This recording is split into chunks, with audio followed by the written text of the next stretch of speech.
అనుదిన వాక్య భాగానికి స్వాగతం. కొద్ది సమయం దేవుని వాక్యాన్ని ధ్యానం చేసుకుందాం.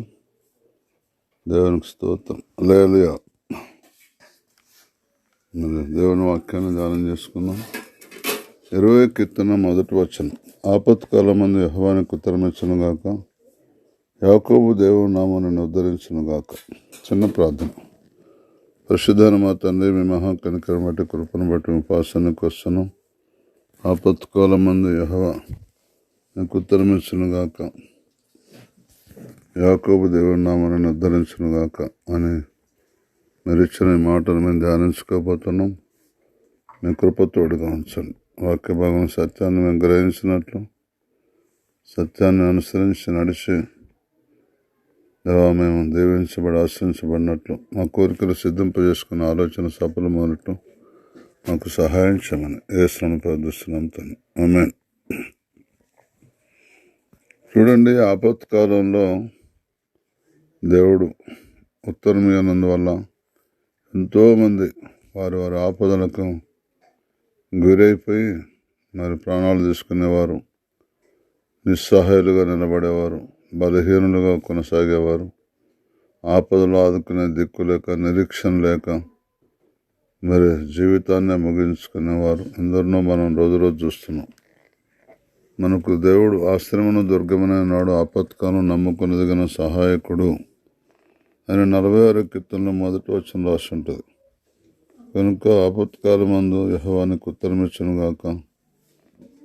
ఆపదలో ఏ స్నేహితుడు, ఏ బంధువు, ఏ ఎరుగు పొరుగు వారు కూడా మనకు అనేక మందికి ఉత్తరం ఇవ్వని సందర్భాలు మన జీవితంలో చూస్తున్నాం. యాకోబు దేవుని నామం అనగా దేవుని వాక్యం నన్ను ఉద్ధరించును గాక అంటే అర్థమైంది, వాక్యానుసారంగా నడిస్తే నువ్వు బాగుపడతావు. ఆపదలో నీకు జవాబిచ్చేవారు కావాలి, అసలు ఆపదలో నిన్ను ఆదుకునేవారు కావాలి, ఆపదలో నిన్ను తోడుండేవారు కావాలి, ఆపదలో నిన్ను మొర వినేవారు కావాలి. ఎక్కడున్నారు చెప్పండి? నా జీవితంలో అయితే నేను వెళ్ళిన మార్గం, నేను ముందు నడిచిన మార్గంలో 36 సంవత్సరాలు ఒక మార్గం, 36 సంవత్సరాల తర్వాత ఒక మార్గం. ఆ మార్గంలో ఎంత ఆపద వచ్చినా ఉలుకులేదు, పలుకులేదు. జీవితం అంతా వేస్ట్ అయిపోయిందంటే నమ్మండి. అసలు 36 ఏళ్ళ బతుకు, ఇంకా మా నాన్న బతుకైతే ఇంకా నమ్మే ముందు 4 సంవత్సరాల ముందు చనిపోయే ముందు 4 సంవత్సరాల ముందు నమ్ముకున్నాను. మా తాత అయితే జీవితకాలం అంతా, మా తాత తండ్రి అయితే మొత్తం దాంట్లోనే శాపంలో పుట్టి శాపంలో ఎవరు శాపంలో చనిపోయింది. మా తాత అయితే శాపంలో పుట్టి శాపంలో పెరిగి శాపంలో చనిపోయింది. మా నాన్న అయితే శాపంలో పుట్టి శాపంలో పెరిగి తీరు చనిపోయే ముందు 4 సంవత్సరాలు శాపం నుంచి విమోచింపబడ్డాడు. నేనైతే 36 సంవత్సరాల వయసులో విమోచించబడ్డా.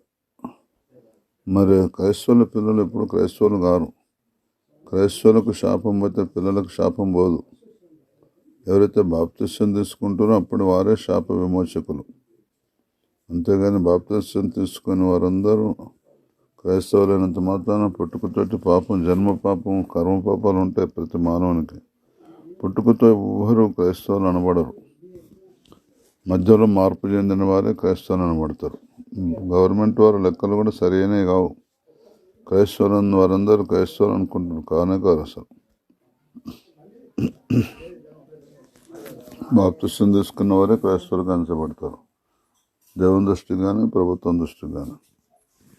ఏదన్నా క్రైస్తవుడు అంటే బాప్తిస్యం సెంటర్కి తీసుకురాపో అంటారు. అట్లా దయచేసి జాగ్రత్తగా వినండి. 6వ కీర్తన 3వ వచనం. నా ప్రాణం బహుగా అదురుచున్నది యెహోవా, నీవు ఎంతవరకు కరుణింపకు. చూసిన దేవుని యొక్క సన్నిధిలో మానవుడు ఆయన దృష్టికి ఘోరమైన పాపంలో, అతిక్రమంలో ఉన్నాడు. నమ్మిన వాళ్ళు కూడా అలాగే ఉన్నారు. ఈయన నమ్మిండు, అభిషేకించబడ్డాడు, అయినా సరే దేవునికి వ్యతిరేకంగా నడుస్తున్నాడు. ఎవరు దేవునికి వ్యతిరేకంగా నడిచినా అపవాది వలలోకి వెళ్ళినట్టే.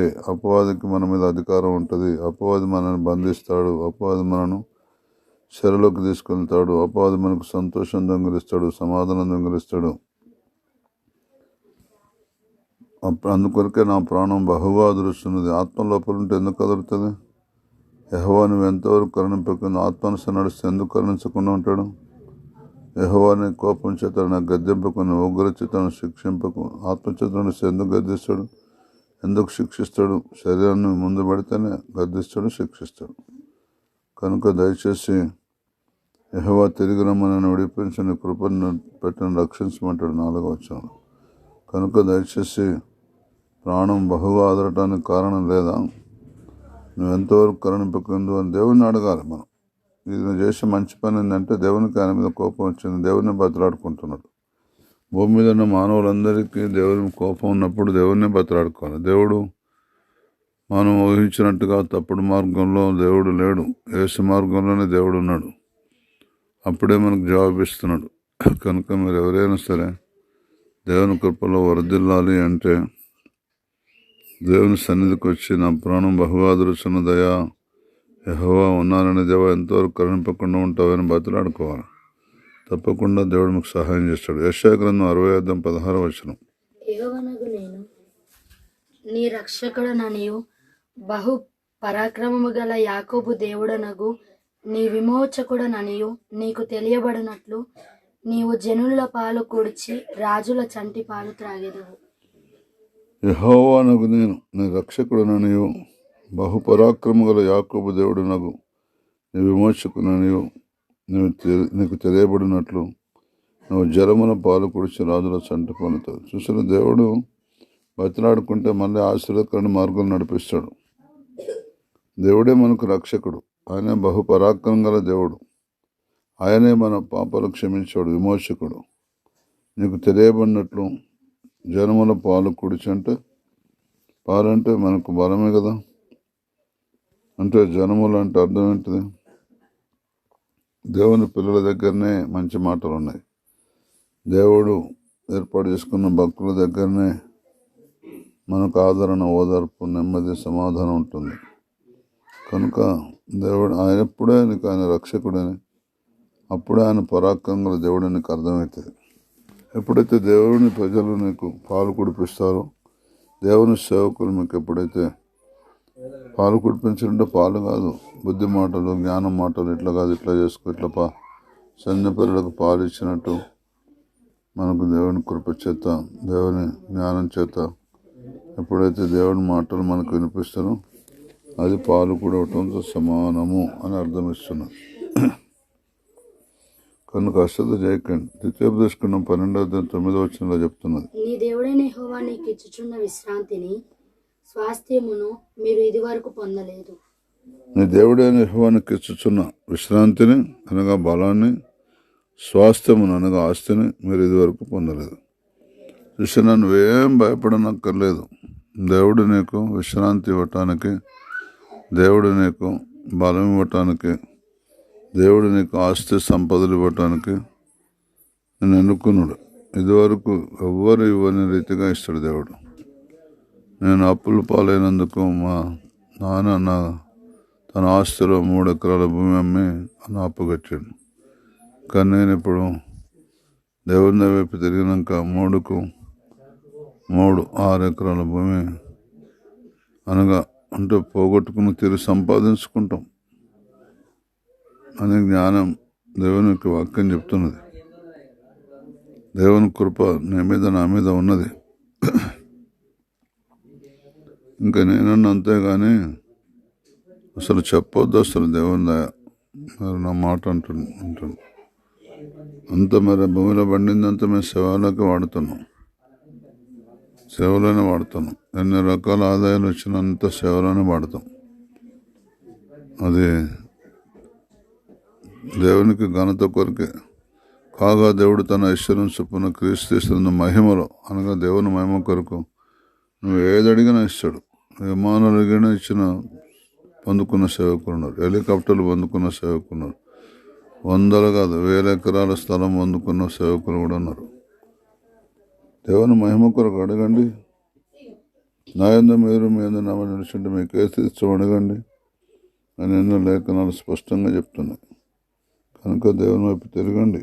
దేవుడైన యెహోవా నీకు ఇచ్చుచున్న విశ్రాంతిని స్వాస్థ్యం అనేది వరకు పొందలేదు. దేవుడిచ్చే బలం మామూలు బలం కాదు. ఇది ఎవరు నీకు రావు అలాంటి బలం. దేవుని దయాన్ని మీద ఉన్నది, దేవుని కనికరణ మీద ఉన్నది, ఆయన కటాక్షణ మీద ఉన్నది. కృపగల దేవుడిని నేను ఎన్నుకున్నాడు, పిలుచుకున్నాడు, ప్రత్యేకించుకున్నాడు. ఆయన దయాదాక్షణ మీద ఉన్నది, ఆయన కనికరణ మీద ఉన్నది, ఆయన కటాక్షణ మీద ఉన్నది. కృప సమాధానం నీకు ఇవ్వటానికి ఎన్నుకున్నాడు ఆయన. నీ దేవుడైన నీకు ఇస్తున్న విశ్రాంతి అంటే బలాన్ని ఇవ్వటానికి నేను ఎన్నుకున్నాడు. యెహోవా తన ప్రజలకు బలమును అనుగ్రహించను, యెహోవా తన ప్రజలకు సమాధానం కలిసి వారిని ఆస్వాదించని 29వ కీర్తనలో 11వ వచనం రాసి ఉంటుంది. నీ వలన బలమునందు మనుషులు ధన్యులు, యాత్ర చేయు మార్గంలో వారికి అతి ప్రియములు అని 84వ కీర్తన 5వ వచనం రాసి ఉంటుంది. యెహోవాను వెతకండి, ఆయన బలాన్ని వెతకండి, ఆయన సన్నిధిని వెతకండి, నిత్యం వెతకండి అని 105వ కీర్తన 4వ వచనం రాసి ఉంటుంది. కనుక దేవుని బలం రోజు పొందుకోవాలి మనం. కనుక దేవుడైన యెహోవానికి ఇస్తున్న విశ్రాంతిని, అనగా దేవునికి ఇస్తున్న బలాన్ని, స్వాస్థ్యం అంటే ఆస్తిని మీరు ఇదివరకు పొందలేదు. అంత గొప్ప ఆస్తి అంటే కుమారులు యెహోవానికి ఇచ్చే స్వాస్థ్యం. అంటే నమ్మకస్తుడైన కుమారుడు తిమోతి పౌలు భక్తునికి నమ్మకస్తుడైన కుమారుడు, నమ్మకస్తుడైన స్వాస్థ్యం, పనికొచ్చే స్వాస్థ్యం మీరు ఇదివరకు పొందలేదు, ఇప్పటి వరకు పొందలేదు. వింటున్నారా? అశ్రద్ధ చేయకండి. 2 కొరింథీయులకు రాసిన పత్రిక, కొరింథీయులకు 2వ పత్రిక 12వ అధ్యాయం 10వ వచనం. నేను ఎప్పుడు బలహీనుడును అప్పుడే బలవంతుడను. కనుక క్రీస్తు నిమిత్తము నాకు కలిగిన బలహీనతల్లోను, నిందల్లోను, ఇబ్బందులను, హింసలోను, ఉపద్రవములను నేను సంతోషించుచున్నాను. చూసాను దేవుని యొక్క వాక్యం చెప్తున్నది. నేను ఎప్పుడు బలహీనుడును అప్పుడే బలవంతుడు. ఎప్పుడైతే బలహీనత అన్న కనబడింది వెంబటే ఉరికొచ్చి దేవుడు బలపరుస్తాడు. యేసుప్రభు కూడా గెత్సేమనే తోటలో మరి ఇంకా కొద్దిగా అయితే 600 మంది సైనికులు వచ్చి ఆయన బంధిస్తారు, ఇష్టం ఇచ్చేట్టు హింసలు చేస్తారు. అది ఆయనకు తెలుసు. అప్పుడు వెంబడే తండ్రి నీ చిత్తమైతే ఎగిన నా ఎదురుని తొలగించు, వేరే మార్గంలో ప్రజలకు రక్షణ ఉంటే ఆలోచించు, ఆ చిత్రహింసను భరించలేదన్నాడు. అప్పుడు పరలోకం నుంచి ఒక దూత ఆయన కనబడి బలపరిచను అని రాసింది. కనుక దయచేసి నేను ఎప్పుడు బలహీనుడు అప్పుడే బలవంతుడు అంటే దేవుడు ఊరికొచ్చి బలం ఇస్తాడని అర్థం. అబ్రహాం చూసినా ఇంకేమి ఇస్తాడు, ఈ దమస్కు ఎలాజరైన ఆస్తికి వారసుడు కర్త అవుతాడు అనుకోండి, అంతే. వెంబటే దేవుడు ఊరికొచ్చి అబ్రహామా భయపడకు, నీ బహుమానం అత్యధికంగా అవుతాను బలం ఇచ్చేసాడు. ఆ బలం ఎన్ని రోజులు బలంగా ఉన్నది తెలుసా? 16 సంవత్సరాలు బలంగా ఉన్నాడు. 16 సంవత్సరాలు వచ్చి దేవుడు మరుసటి సంవత్సరాన్ని కుమారుని ఇస్తున్నాడు, ఇంకా బలం వచ్చేసింది. కనుక దయచేసి అసలు చేయకండి. నేను ఎప్పుడు బలహీనుడు అనుకోకు, నువ్వు బలవంతుడు కాబోతున్నావు. అయితే విశ్వాసం ఉంచు. అయితే ఆయనకు విశ్రాంతి ఇస్తూ ఉంటాడు, నమ్ము. స్వాస్థ్యం ఇస్తూ ఉంటాడు, నమ్ము. జన్మల పాలు గుడుస్తూ ఉంటాడు, నమ్ము. రాజుల చంటిపాలు తాగుతూ ఉంటాడు, నమ్ము. నీ ప్రాణం అదురుతుంది, నిజమే. ఎంతవరకు కనిపించిందని ప్రార్థన చేయ. ఆరోగ్యతను 3వ వచనం ప్రకారం దేవుని కోపం నిమిషం మాత్రమే, దయాస్కాలంతో ఉంటుంది. ఆపత్కాలం యెహోవానికి ఉత్తరమిస్తాడు దేవుడు తప్పకుండా. ఆపదలో ఉన్నావు నువ్వు, నీ ఆపదలో నీకు తెలుసు. యాకోబు దేవుని నన్ను ఉద్ధరించింది, ఆయన ద్వారానే నువ్వు అభివృద్ధి ఉంటుంది. ఆయన ఆశ్రయించు, తప్పకుండా దేవునికి సహాయం చేస్తాడు. నేను ఎప్పుడు బలహీనుడు అప్పుడే బలవంతుడు. కనుక క్రీస్తు నిమిత్తము నాకు కలిగిన బలహీనతలోను, నిందల్లోను, ఇబ్బందుల్లోను, హింసలోను, ఉపద్రవంలోను నేను సంతోషించుచున్నాను. సంతోషించు, దేవుని కృప నీ మీద ఉంటుంది. దేవునికి సహాయం చేయను గాక. ఆమేన్. ప్రార్థన చేసుకుందాం. మన మధ్యలో ప్రణిత గారు ప్రార్థన చేస్తారు. పరిశుద్ధుడా నమ్మదగిన తండ్రి, నీకు వందనాలు, స్తోత్రాలు చెల్లించుకుంటున్నాం.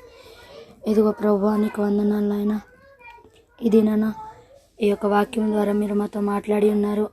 అయా, మేము ఆపత్కాలంలో ఉన్నామని, మీరు మాకు సహాయం చేస్తారని, మీరు మాకు ఉత్తరం ఇస్తారని మీరు సెలవిచ్చి ఉన్నారు ప్రభువా. మేము నీ మాట వింటే ప్రభువా నీకు వందనాలు, నీ బలమును మాకు అనుగ్రహిస్తారని ప్రభువా నీకు వందనాలు, స్తోత్రములు దేవా. మేము ఎప్పుడు బలహీనుడము అప్పుడే బలవంతులం అంటున్నావు ప్రభువా. అన్ని విషయములలో మేము అయా నీకు వందనాలు తగ్గించుకొని ఉండే కృపను దయచేయండి. ఆటంకాలన్నీ తొలగించమని, మేమందరం నీ వాక్యానికి లోబడి నడుచుకున్నట్లు సహాయం చేయమని, వాక్యము చెప్పిన నీ దాసుని ప్రభువా మీరు జ్ఞాపకం చేసుకొని మంచి ఆరోగ్యము దయచేసి ఎదుగో ప్రభువా బలంగా వాడుకోమని సహాయము చేయమని యేసు నామములో ప్రార్థిస్తున్నాం తండ్రి. ఆమేన్. మన తండ్రి అయిన దేవుని ప్రేమ, ప్రభువైన క్రీస్తు వారి కృప, పరిశుద్ధాత్మని కన్యల సముద్ర అభిషేకం సర్వలోకమున సమస్త పరిశుద్ధులకు కూడిన మనకు సదాకాలం తోడేను గాక. ఆమేన్.